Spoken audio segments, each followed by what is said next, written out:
अयोध्यापुरी मस्तकम। और जब तक हमारे सनातन धर्म का मस्तक नहीं चमकेगा तब तक उसकी चमक सारे विश्व में कैसे दिव्यता को प्रकाशित करेगी। इसलिए सबसे पहला महत्वपूर्ण स्थान अयोध्या का है। राम जी पहले आए, कन्हैया बाद में आए, इसलिए राम जी पहले प्रतिष्ठित हो जाएं, कन्हैया का नंबर दूसरे बार का है। बहुत जल्दी पर कन्हैया भी अपने उसी स्वरूप में प्रतिष्ठित होंगे। और राम जी बड़े हैं तो पहले बड़े का अधिकार होना चाहिए। त्रेता में वो आए, द्वापर में वो, तो पहले त्रेता वाले तो आ जाएं ठीक से, तब द्वापर वाले भी अपना दिव्यता का प्रभाव दिखाएंगे। बोलो जय सिया राम। जय सिया राम। इसलिए अयोध्यापुरी मस्तकम, ये हमारा मस्तक है। अयोध्या की वंदना करने के बाद माता कौशल्या जी की वंदना करी, जो प्राची दिशा के समान है। जैसे पूर्व दिशा से ही भुवन भास्कर सूर्य का उदय होता है, उसी प्रकार मां कौशल्या प्राची दिशा हैं, जिनके गोद में श्री राम भद्र का भास्कर प्रकट हुआ था। राम जैसे सूर्य को जिन्होंने प्रकाशित किया।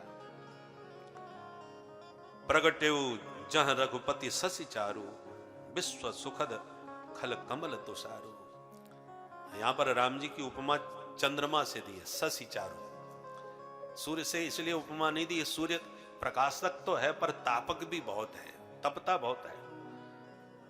सर्दियों में भी तेज आ जाए तो फिर गर्मी आ जाती है, लोग कपड़े उतारने लगते हैं, भाई बहुत गर्मी लगने लगी। पर चंद्रमा में प्रकाश भी होता है और शीतलता भी होती है, इसलिए दोनों की विषय। प्रगटेउ जहां रघुपति शशि चारु, सुंदर चंद्रमा रूपी राम जी को प्रकट किया है श्री माता कौशल्या जी ने। इस चंद्रमा की विशेषता क्या है? विश्व सुखद, सारे विश्व को तो परमानंद सुख प्रदान करने वाले हैं, पर खल कमल तुषारु, जो खल हैं, दुष्ट जन हैं, ऐसे दुष्टों के कमल वन पर तुषार के तरह अपना प्रभाव से खलों का दमन करने के धनुज वन कृशानु, अर्थात खलों पर तुषारपात करने वाले हैं शीतल चंद्रमा के समान राम जी। इस प्रकार एक एक करके भरत जी के चरणों की वंदना करी। भरत जी कैसे हैं? प्रणवं प्रथम भरत के चरना, जासु नेम व्रत जाय न बरना, राम चरण पंकज मन जासु, लुबुद मधुप इव तजय न पासु। भरत जी के चरणों की वंदना करी, जिनका नेम और व्रत दोनों ही अद्भुत है। प्राय व्यक्ति या तो नियम निभा सकता है या प्रेम निभा सकता है, पर भरत जी ने नियम और प्रेम दोनों का निर्वाह किया है। इतने प्रेमी हैं भरत जी के चरित्र को अयोध्या कांड में आप विस्तार पूर्वक देखो, जिसमें गोस्वामी जी ने दावा करते हुए कहा, भरत चरित कर नेम तुलसी जे सादर सुनहि, सिय राम पद प्रेम अवसि होय भवरस बिरती।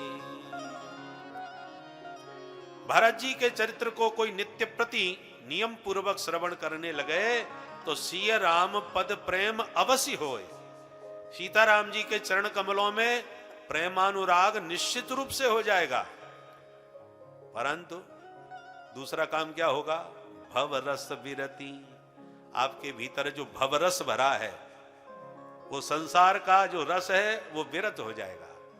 देखो, पानी से भरा है गिलास, उसमें आप दूध भरना चाहो तो पानी फैलाना पड़ेगा भाई, तभी दूध उसमें भरा जा सकता है।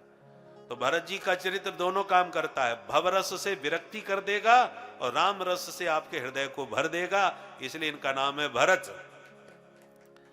जो राम जी के दिव्य प्रेम से तुम्हारा अंतःकरण भर दे, ऐसे श्री भरतलाल जी हैं, जिनका मन भौरे की तरह है श्री राम जी के पद पंकज में सदा मंडराता रहता है। राम चरण पंकज मन जासु, मन का उपमा पंकज से दी, ध्यान दे। राम जी के चरण तो पंकज हैं और मन लोभी भौरा है। भौरा पंकज का लोभी होता है, पराग मकरंद का रसिक होता है।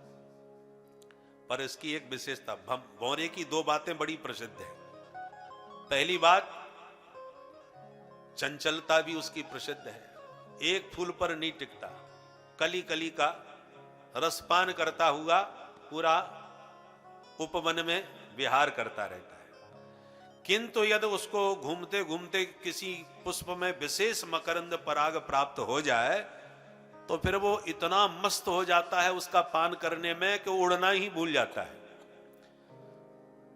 अब जैसे कमल पर बैठा हुआ रसपान कर रहा है, और कमल का स्वभाव है सूर्यास्त होते ही बंद हो जाएगा, तो भौरा पान करने में इतना मस्त हो गया कि कमल कोश कब बंद हो गया उसे पता ही नहीं चला, और भौरा ही उस कमल कोश में कैद हो जाता है, उड़ना भूल जाता है। और भौरे में वो शक्ति है, वो काठ में भी छेद करके निकल जाए। पर इतना प्रेमी दीवाना भी है कि कमल की कोमल पंखुड़ियों को काट नहीं पाता और रात भर उसी में बंधा रहता है। और बैठा बैठा सोचता है, रात्रिर्गमिष्यति भविष्यति सुप्रभातम, रात्रिर्गमिष्यति भविष्यति सुप्रभातम, भास्वानुदिश्यसि हसिष्यति पंकजश्री, इत्थं विचिन्तयति कोशगते द्विरेफे, आहन्त हन्त नलिनीं गजमुज्जहार। कमल कोश में कैद भौरा सोच रहा है, रात्रि गमिष्यति, रात कोई परमानेंट थोड़ी रहेगी, धीरे धीरे निकल ही जाएगी। और जब रात निकलेगी तो भविष्यति सुप्रभातम, सुप्रभात होगा।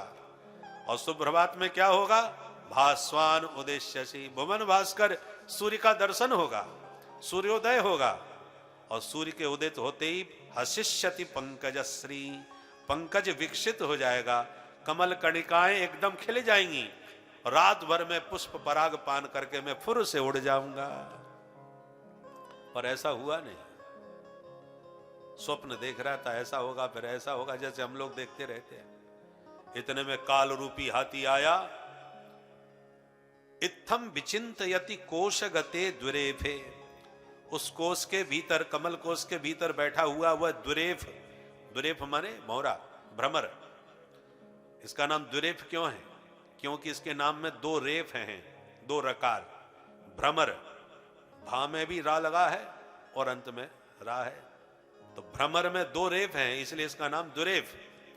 इत्थम विचिंतयति कोश गते द्विरेफे, वह भौरा ऐसा कोश में बैठा सोच ही रहा था कि हा हंत हंत नलनीम गज मुज्जहार, गजराज ने आके उस नलिनी को उखाड़ा और मुंह में धर के गोविंदाय नमो नमः कर गया।